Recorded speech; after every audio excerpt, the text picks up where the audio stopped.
नमस्कार। आनंद सूत्रम की इस व्याख्या की श्रृंखला में सभी का हार्दिक स्वागत है। चैप्टर सेकंड की चर्चा हो रही है और लास्ट टाइम जिस सूत्र पर डिस्कशन किया था वो था तस्मात् धर्म सदा कार्य, यानी इसलिए धर्म का कार्य करना आवश्यक है। किस लिए? क्योंकि अंदर इच्छा है अनंत सुख पाने की।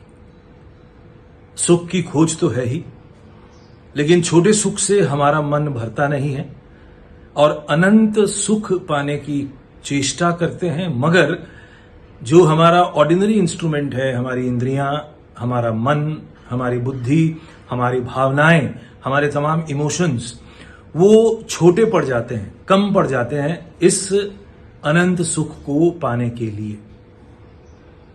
तो अनंत सुख कैसे पाया जाए?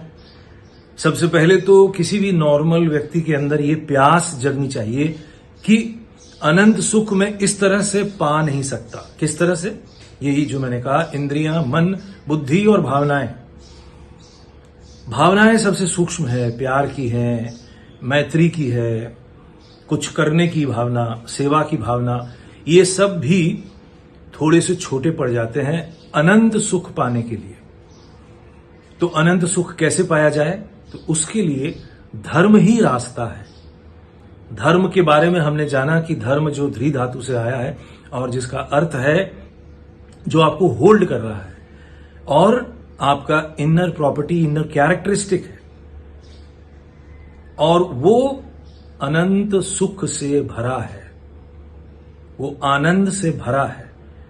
तो आनंद को पाने के लिए हमें अपने भीतर की यात्रा ही करनी होगी, और भीतर और भीतर और भीतर वही धर्म है। और ये धर्म इसलिए अनिवार्य है, ये करणीय है, करना है। मनुष्य जीवन मिला है तो हमें इस धर्म के पथ पर चलना ही होगा, अन्यथा हम अपने इस मनुष्य क्वालिटी को जस्टिफाई नहीं कर सकते। फिर हमारे सीधे खड़े होने में और पशु के चार पैर के माध्यम से चलने में कोई अंतर नहीं रह जाता है। तो ये हमने लास्ट सूत्र डिस्कस किया था, तस्मात् धर्म सदा कार्य। इसलिए धर्म के पथ पर चलना यानी आनंद के पथ पर चलना, आनंद के मार्ग पर धीरे धीरे अग्रसर होते रहना, यही धर्म है। और ये सबको करना होगा, मनुष्य जाति को ये करना ही है। तो ये सूत्र इस तरह से ये बात कहती है। इसके बाद हम आगे के सूत्र की तरफ बढ़ते हैं। 8वां सूत्र, विषये पुरुषावभास जीवात्मा। यहां दो नए शब्द आए हैं, पुरुष और जीवात्मा। परमात्मा, परम पुरुष की चर्चा पहले हुई है, हमने उसको समझा चैप्टर 1 में। ब्रह्मचक्र में हमने परम पुरुष के बारे में जाना, परमात्मा के बारे में जाना। अब ये जीवात्मा क्या है? और पुरुष, एक नया शब्द यहां पे मिला, पुरुष। हालांकि जो दर्शन के विद्यार्थी हैं और दूसरे दर्शनों का भी अध्ययन जिन्होंने किया है, उन्हें वो इस शब्द से जरूर परिचित होंगे। पुरे शेते स पुरुष। पुर के अंदर जो है, जो रहता है, पुर का मतलब है एक सिटी। तो यहां सिटी किसे कहा गया है? मनुष्य के शरीर को। एक नगर से, एक शहर से, एक सिटी से उसकी तुलना की गई है। एक मेटाफर है, एक उपमा है कि ये जो मनुष्य रूपी पुरी है, मनुष्य शरीर रूपी पुर है, नगर है, और इसके अंदर जो है, इसका मालिक बोलो, इसको चलाने वाला बोलो, इसका राजा बोलो, वो पुरुष है। तो आत्मा दरअसल एक ही है। पूरे यूनिवर्स में एक ही आत्मा मौजूद है, लेकिन हर मन चूंकि अलग है, कुछ विकसित मन है, कुछ अविकसित मन है, तो उन मन के ऊपर, उनके मन के अनुसार, जीव मन के अनुसार ये आत्मा या ये पुरुष अपना रिफ्लेक्शन उस पर डालती है, प्रतिबिंब। तो विषये पुरुषाभास जीवात्मा। तो जीव के ऊपर, जीव के मन के अनुसार उसके ऊपर जो रिफ्लेक्शन आत्मा का आ रहा है उसे हम जीवात्मा कहेंगे, क्योंकि वो जीव से, जीव के साथ जुड़ा हुआ है, जीव के साथ कनेक्टेड है।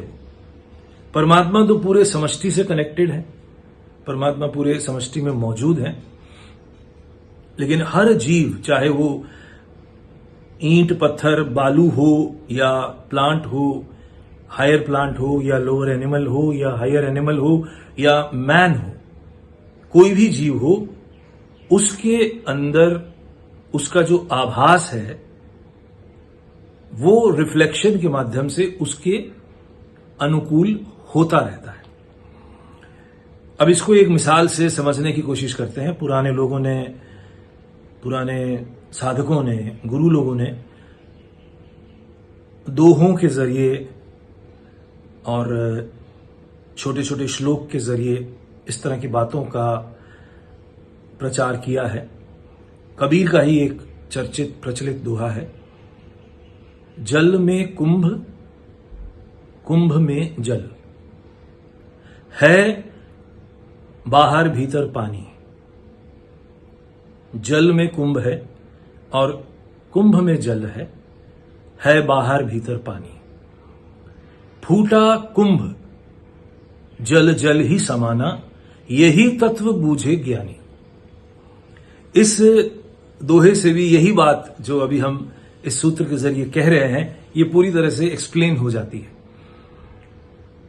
तो इसमें क्या कहा गया है कि एक विशाल जल राशि है, मान लो नदी है या सागर है। तो सागर में जल है, तो जल मौजूद है और उसी सागर में या उसी नदी में एक घड़ा तैर रहा है। तो घड़े के अंदर पानी है, वही पानी जो सागर के अंदर है। तो घड़ा पानी को लेकर उस विशाल जल राशि में तैर रहा है। तो ये इस बात से ये कहा गया कि जल में कुंभ और कुंभ में जल। फिर फूटा कुंभ, कुंभ को अगर फोड़ दो, घड़े को यदि फोड़ा गया तो घड़े का जल किधर जाएगा? स्वाभाविक सी बात है कि घड़े का जल उसी जल राशि में विलीन हो जाएगा, चाहे नदी हो चाहे सागर हो। और ये तत्व बूझे ज्ञानी, ज्ञानी को यही तत्व जानना है। अब वो तत्व क्या है? देखिए, मिसाल है, उपमा है। भारतीय संस्कृति की एक और खूबी रही है कि यहां पे सारी चीजें मिसालों के जरिए, उपमाओं और मेटाफर्स के जरिए समझाने की कोशिश की गई है, क्योंकि लैंग्वेज हमेशा छोटा पड़ जाता है, भाषा हमेशा छोटी पड़ जाती है जब भी हम परम तत्व की चर्चा करते हैं या परम तत्व को जानने की कोशिश करते हैं। इसीलिए मिसालों का, प्रतीकों का इस्तेमाल खूब हुआ है। तो ये जो विशाल जल राशि है, ये परमात्मा का प्रतीक है, क्योंकि परमात्मा चारों ओर फैला हुआ है। तो जल से, विशाल जल राशि से परमात्मा को सिंबलाइज किया गया।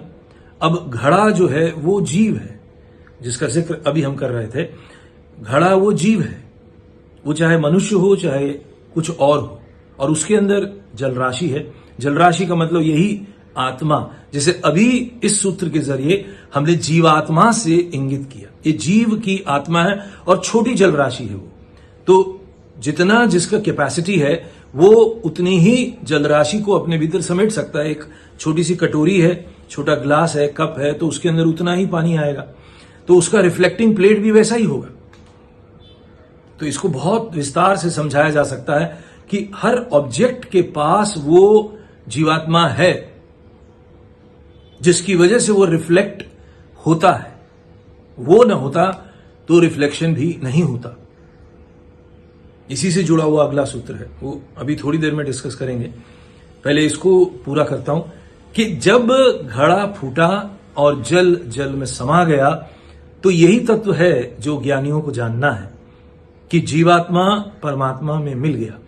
घड़े का मतलब अगर हम मनुष्य शरीर लें या पंचभूत का कोई भी ढांचा लें, तो ये पंचभूत का ढांचा जब फूटेगा तब इसके अंदर मौजूद आत्मा परमात्मा में विलीन हो जाएगी ऑटोमेटिकली। वो उसी का हिस्सा है, केवल वो मैटर की वजह से, इस पंचभूत और मन की वजह से उस परमात्मा से अलग है और अपना अलग एक अस्तित्व बनाए हुए है, लेकिन प्यास उसी जल की है। तो ये इस सूत्र की अंडरस्टैंडिंग हम इस तरह से कर सकते हैं कि जीवात्मा, सभी जीव के भीतर जो चेतना है, जो पुरुष का भाव है, वो जीवात्मा कहलाती, और जो समष्टि के अंदर मौजूद आत्मा है उसे हम भूमा चैतन्य कह सकते हैं। क्योंकि भूमा चैतन्य अपने ही भीतर भूमा मन को लिए हुए है, वो भूमा मन पर अपना रिफ्लेक्शन लगातार डाले हुए है, इसलिए हम उसे भूमा चैतन्य कह सकते हैं या परमात्मा कह सकते हैं। तो ये इस तरह से इसे समझा जा सकता है। ये 8वां सूत्र था 2nd चैप्टर का, धर्म एंड नेचर ऑफ यूनिवर्स। इस चैप्टर का अध्ययन चल रहा है। इसके बाद जो सूत्र है, 9वां सूत्र, वो है आत्मनि सत्ता संस्थिति। ये जो अभी बोला गया है इसी से कनेक्टेड है यही, कि आत्मा के कारण ही हर सत्ता इस्टैब्लिश होती है, हर सत्ता का अस्तित्व है। हम फिजिकल आंख से नहीं देख सकते, फिजिकल आंखों से उसका बोध नहीं हो सकता, लेकिन अंदर का सत्य यही है कि हर सत्ता के भीतर वो आत्मा है और उसी आत्मा की वजह से उसका अस्तित्व है, चाहे वो विकसित जीव हो या अविकसित जीव हो। यहां ये कहना आवश्यक है कि विज्ञान ने इतनी तरक्की तो कर ली, विज्ञान यहां तक तो पहुंच गया कि हर सत्ता के भीतर एनर्जी है। इस बात को तो वो कहता भी है और इस बात को वो इंस्ट्रूमेंट्स के जरिए लेबोरेटरी में और बहुत सारे अपने इन्वेंशंस के जरिए ये सिद्ध भी होता है कि हर सत्ता के भीतर ऊर्जा है, एनर्जी है। एनर्जी का मतलब शक्ति है। अब साइंस को यही जानने की आवश्यकता है कि ये जो शक्ति है ये किसकी शक्ति है, क्योंकि शक्ति मूलतः ब्लाइंड होती है। शक्ति को कंट्रोल किया जाता है, शक्ति को एक दिशा दी जाती है। अभी तक जिस शक्ति का उपयोग और प्रयोग मनुष्य कर रहा है उसमें मनुष्य का इंटेलेक्ट, मनुष्य की बुद्धि और मनुष्य का इंट्यूशन इस शक्ति को गाइड कर रहा है, जिस भी शक्ति से वो काम ले रहा है। और तरह तरह की टेक्नोलॉजी का विकास हो रहा है, तरह तरह की इंस्ट्रूमेंट्स का विकास हो रहा है, जिसका लाभ मनुष्य जाति को मिलता रहता है। तो लेकिन जब वैज्ञानिक इस दिशा पे चिंतन करेंगे कि ये जो शक्ति है ये किसकी शक्ति है, इस शक्ति को चलाने वाला कौन है, कोई तो और सूक्ष्म सत्ता होगी जो इस शक्ति को कंट्रोल कर रहा है। तो वही शक्ति का कंट्रोलर दरअसल चेतना है, शिव है, ब्रह्म है, चैतन्य सत्ता है, आनंद है। वो और ज्यादा सूक्ष्म है और हर सत्ता का अस्तित्व उसी से सिद्ध होता है।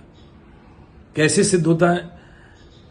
कोई भी ऑब्जेक्ट मन में रिफ्लेक्ट होता है तभी उसको देखा जाता है या तभी उसके एग्जिस्टेंस की पुष्टि होती है। कोई भी ऑब्जेक्ट हो, आपके सामने कोई भी ऑब्जेक्ट आता है तो उसका रिफ्लेक्शन पहले आपके मन पर पड़ता है, तो मन एक प्रकार का रिफ्लेक्टिंग प्लेट हुआ। और जैसा कि हमने थोड़े समय पहले पिछले अध्याय में जाना समझा था कि पहला पार्ट मन का चित्त है, तो चित्त यहां विषय हुआ और ऑब्जेक्ट जो है वो कोई भी ऑब्जेक्ट, चाहे वो सामने रखा कोई बॉटल है या पत्थर है या प्लांट है या कुर्सी है या दीवार है, तो उस दीवार की वाइब्रेशंस जब आपके चित्त पर पड़ती हैं तभी चित्त में ये बोध जगता है कि ये दीवार है। तो जब चित्त में एक लेवल का रिफ्लेक्शन आया, फिर चित्त के भीतर अहम है, अहम उसका विषय है, किसका? चित्त का। और अहम का और डीपर लेयर महत है। महत और ज्यादा बड़ा विषय है अहम के मुकाबले, और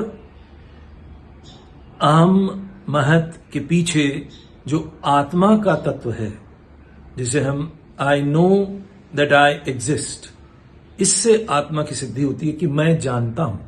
महत तक हमारा मैंपन काम करता है कि मैं हूं, लेकिन मैं जानता हूं कि मैं हूं, ये आत्मा की वजह से होता है और उसी से आपकी सत्ता की पुष्टि होती है। अब ये फिलॉसफिकल जगत की बातें हैं और इसको अभ्यास के जरिए, धर्म साधना के जरिए अनुभव में लाना पड़ता है। तभी हम ये कह सकते हैं कि हमने धर्म के पथ पर कुछ काम किया, जिसे हम धर्म साधना कहते हैं। उसी आत्मा तत्व को रियलाइज करना, धीरे धीरे अपने मन के अंदर भीतर भीतर जाते हुए उसको रियलाइज करना ही धर्म साधना है। जब तक हम अपने शरीर को सब कुछ मानेंगे या अपने शरीर के भीतर मौजूद मन को सब कुछ मानेंगे, तब तक हम स्वाभाविक रूप से आत्मा से दूर हैं। तो ये यंत्रवत कार्य चलता है। एक और एंगल से इसको समझा जा सकता है, जब तक हम यंत्रवत कार्य कर रहे हैं तब तक हम अपने लक्ष्य से दूर हैं, क्योंकि शरीर और मन एक यंत्र है और यंत्र की तरह कुदरत ने, प्रकृति ने इसको कुछ काम दिया है और वो काम कर रहा है। लगातार वो गतिशील है, कुछ ना कुछ होता रहता है, कभी आलस्य भी आता है, लेकिन फिर भी वो गतिशील है। शरीर अपने आप यूज टू हो जाता है खाना खाने के लिए, सोने के लिए, अपने दैनंदिन जीवन के लिए, कार्य करने के लिए। तो ये सब जो यंत्रवत कार्य चलता है, ये धर्म से दूर है। धर्म में जैसे ही आप थोड़ा भी आगे चलते हैं और आत्मा से मन का संपर्क यदा कदा जब जब होता है, तो आप अपने भीतर एक चेंज पाएंगे कि आप होश से भर गए। फिर ये बोध लगातार देर तक रहता है कि मैं जानता हूं कि मैं ये काम कर रहा हूं। जैसे मैं जानता हूं कि मैं अभी यहां पे ये सेशन कर रहा हूं, इसका बोध लगातार बना रहना ही इस बात का सबूत है कि मैं धर्म के कार्य को करते हुए चल रहा हूं, यंत्रवत नहीं कर रहा हूं। कुछ लोग अगर अपने जीवन में इसका अभ्यास करें और दूसरे ढंग से करें कि जीवन के हर छोटे छोटे कामों को, जो भी वो कर रहे हैं, खाना बनाने से लेके, झाड़ू लगाने से लेके, कंप्यूटर पे बैठने से लेके, यदि आप उस वक्त होश में रह के अपने कार्य को करें, तो आप देखेंगे कि आपका अंडरस्टैंडिंग अपने बारे में कुछ और हो गया।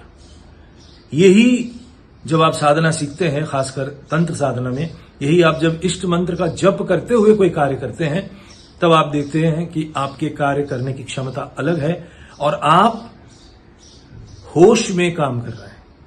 ये नया बोध जगता है कि आप कॉन्शियसली वर्क कर रहे हैं, आप मैकेनिकल नहीं हैं। तो साधारण जीवन में ये यंत्रवत कार्य है और धर्म के पथ पे होश से कार्य करना ही धर्म साधना की ओर ले चलने वाली प्रक्रिया है। तो आज हमने 2 नए सूत्रों को टच किया और अगली बार कुछ और नए सूत्र डिस्कस करते हैं। आज के लिए इतना ही। सुनने और देखने के लिए आप सभी का बहुत बहुत धन्यवाद। नमस्कार।